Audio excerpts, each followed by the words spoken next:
નમસ્કાર, પ્રણામ, સ્વાગત છે નવી ચેનલ પર। 2 દાયકા પહેલાંની વાત છે। એક જાતનો રઘુવંશી એવો એક ગુજરાતી લંડનથી એક કંપનીમાં કર્મચારી તરીકેની નોકરી કરતો હતો। તેમને વીરપુરના જલારામ બાપા પર બહુ જ આસ્થા, એટલે કે પોતાની ઓફિસ માટે જલારામ બાપાનો ફોટો રાખતો હતો અને દરરોજ સવારમાં ભક્તિ અને ભાવપૂર્વક વંદન કરીને તે અગરબત્તી પેટાવતો હતો। મિત્રો, ગુજરાતીઓની આ એક અતિ સુંદર હાસ્ય।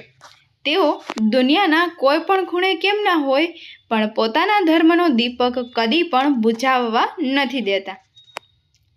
તો મિત્રો, આધુનિક યુગની ટેકનોલોજીથી તે સુપેરે પરિચિત હોય છતાં પણ પોતાની ગરીબી અસ્મિતાને પણ તે વિસરાવતા નથી દેતા। મિત્રો, વિડીયોને અંત સુધી જરૂરથી જોજો અને આ સત્ય ઘટના બિલકુલ સાંભળવી જ જોઈએ। એમાંય આ તો વીરપુરના જલિયાણ પરની આસ્થા।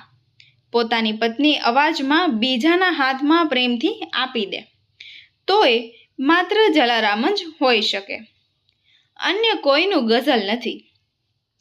આમ આ ગુજરાતી પોતાની ઓફિસમાં દરરોજ સવારમાં જલારામ બાપાની પૂજા કરીને જ તે રોજ કામની શરૂઆત કરે। આ વાતથી તેની કંપનીનો અંગ્રેજ મેનેજર તેને તે ઘણીવાર હસી ઉડાવતો હતો। તે કહેતો, યુ ઇન્ડિયન, યુ આર વૃદ્ધની પ્રાર્થના કરે છે, કોણ છે તે? ત્યારે તે ગુજરાતીએ કીધું, અમારા ગોડ છે। જલારામ બાપા ગુજરાતી જવાબ આપતો, તે હેલ્પ કરે છે તારી? ત્યારે ગુજરાતીએ હા પાડી અને ગોરો ખડખડાટ હસી પડ્યો। તેને આ ગુજરાતીની આવી આસ્થાની રમૂજી થતી। આમ ચાલ્યા કરતો એવામાં વિશ્વ આખો મહામંદીના સપાટા હેઠળ આવી ગયું। અમેરિકા તો આખું ભરડાઈ જ ગયું તેમ કહો તો પણ ચાલે। આ મંદિરની અસર યુરોપમાં પણ લાખો લોકો બેરોજગાર બન્યા, તેમજ ગંજાવર કંપનીઓના બારણા પણ ધડાધડ દેવાઈ ગયા। ઇંગ્લેન્ડમાં પણ આ મંદિરનું આખું લખવું પસાર થઈ ગયું। પેલો ગુજરાતી રઘુવંશી તે છે। કંપનીમાં કામ કરતો હતો તે કંપની પણ મંદીના સફળતામાં આવી। કંપની બહુ મોટી ન હતી, પણ તેના કેટલા શેર ધોળ ખાતા પડી ગયા। કોઈ શેર હોલ્ડર ના મળ્યા અને કંપનીને તાળા લગાડવાનો વખત આવી ગયો। એમાં એક દિવસે પેલા મેનેજર ડૂબતો તરણો ચાલે એ ન્યાયે ગુજરાતીની ઓફિસમાં આવી પહોંચ્યો। આવીને તે જલારામ બાપાની છબી સામે ઊભો રહ્યો અને તે ગુજરાતીને કહ્યું, તું કહે છે ને કે આ તારા ગોડ તારી હેલ્પ કરે છે? અત્યારે આપણી કંપની મુશ્કેલીમાં છે, એ મારી હેલ્પ કરશે? પછી હાથ અને શ્રદ્ધાપૂર્વક ભક્તિ કરો તો એની કૃપા તે કોઈ સરહદોના સીમાડા નથી, એવું ગુજરાતીએ કહ્યું। મળતા અચ્છા, મારે એને કેટલા પાઉન્ડ આપવા પડશે? ત્યારે એને કહ્યું કે ગુજરાતીએ જવાબ આપ્યો, તમારા પાઉન્ડનો ભૂખ્યો નથી, તેમ તમારે વીરપુર જવું પડશે અને ત્યાં જઈને બાપાના મંદિરમાં શ્રીફળ અને અગરબત્તી ભરવા પડશે। એનાથી વધુ કશાની એને જરૂર જ નથી હોતી।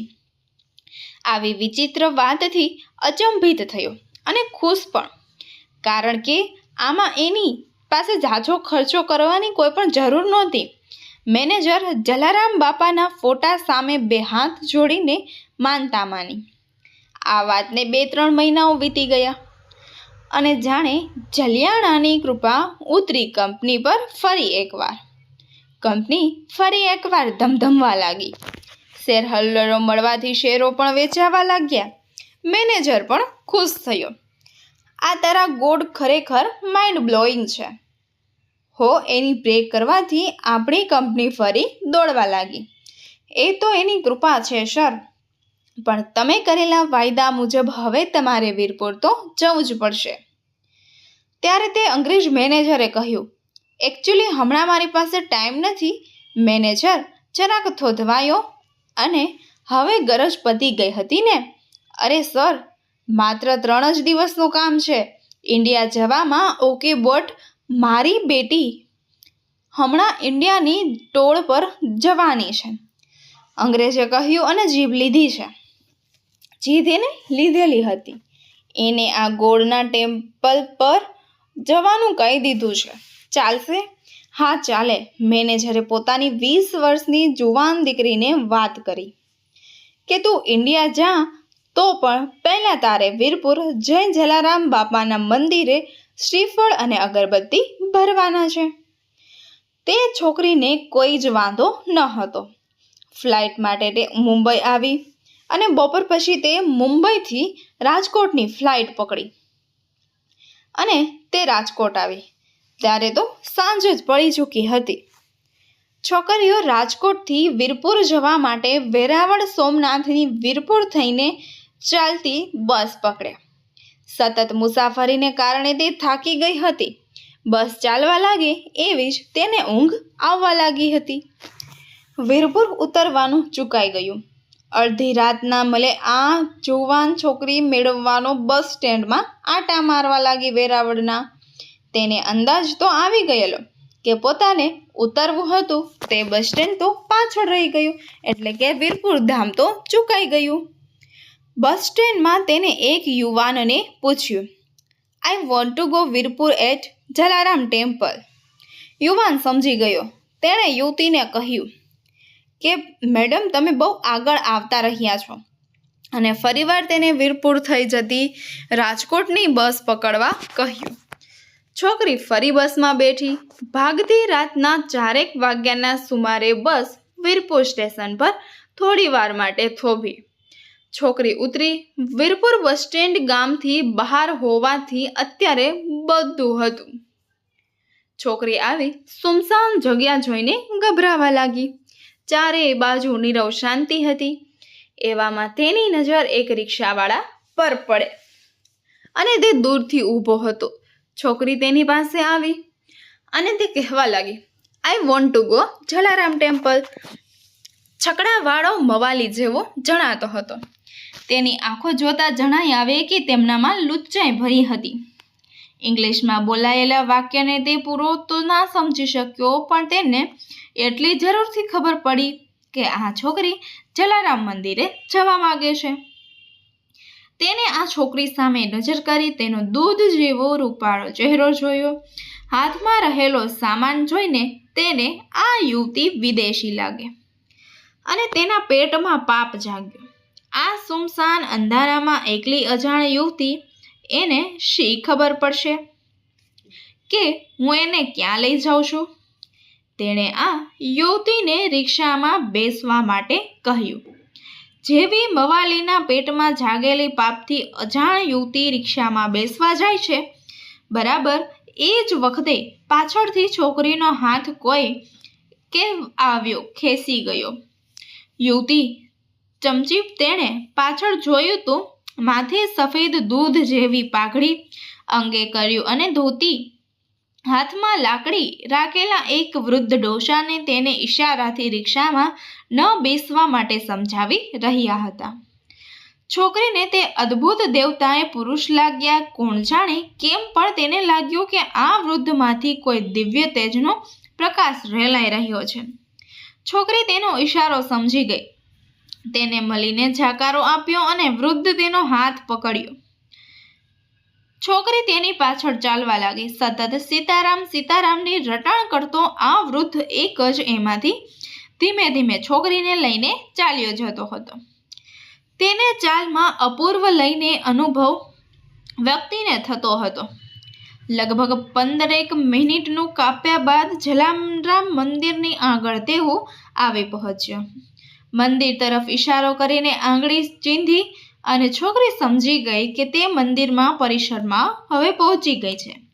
હવે તેને કોઈનો ભય ન હતો. અંદર તેની રહેવાની અને નાહવાની બધી જ વ્યવસ્થા મંદિરના કાર્યકારો દ્વારા કરી આપવામાં આવી હતી. સવારના પહોરમાં આરતી વખતે યુવતી તૈયાર થઈ.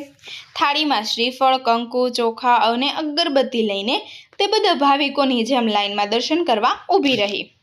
એવામાં એની નજર મંદિરમાં રાખેલા એક ફોટા પર પડી.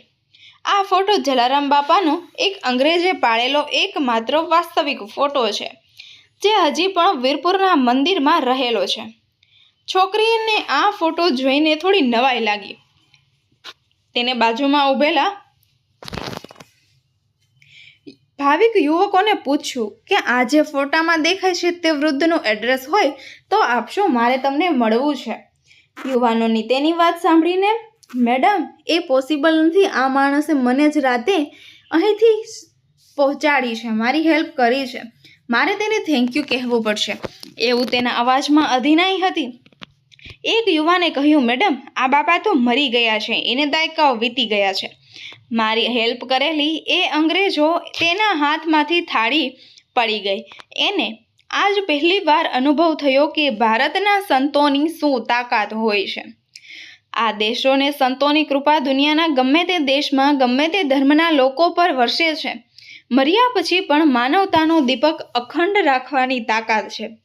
આ દેશમાં, આ ભૂમિના જોગીઓમાં મિત્રો, આ સતનગરના આપને પસંદ આવી હોય તો વિડીયોને લાઈક, શેર અને અમારી યુટ્યુબ ચેનલને સબસ્ક્રાઈબ જરૂરથી કરી દેજો. અને આવી જ માહિતી અને આવી જ સત્ય ઘટનાઓ આપના જીવનમાં ઉપયોગી થાય તેવી વાર્તાઓ તમને સમયસર સાંભળવા મળતી રહે તો મિત્રો કમેન્ટ બોક્સમાં એકવાર જય જલારામ બાપા લખવાનું ભૂલશો નહીં. ફરી મળીશું એક નવા વિડીયો સાથે. ખૂબ ખૂબ આભાર. જય મા ગાત્રણ, જય Shri Krishna, Radhe Radhe. Thank you for watching. ફરી મળીશું નવા વિડીયો સાથે. ધન્યવાદ.